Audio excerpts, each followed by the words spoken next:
My name is Aitrishna Malik from Standard 5. I am from Jyoti Convent School.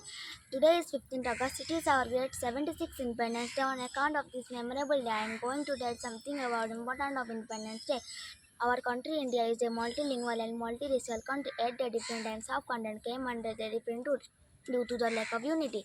After the downfall of Mughals and the Marathas, India came under the British. The Battle of Plassey, the downfall of Nawab Sirajuddaulah in 1757 gave an opportunity to the British to rule in India over India.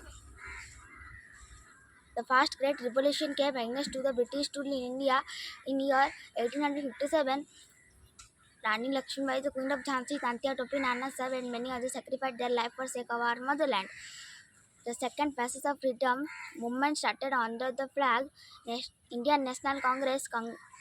Mahatma Gandhi, Jawaharlal Nehru, Netaji Subhash Chandra Bose, Bal Gangadhar Tilak, and many others fought courageously against the mighty British rule and finally brought its independence on 15th August 1947. I conclude my speech. Jai Hind. Thank you.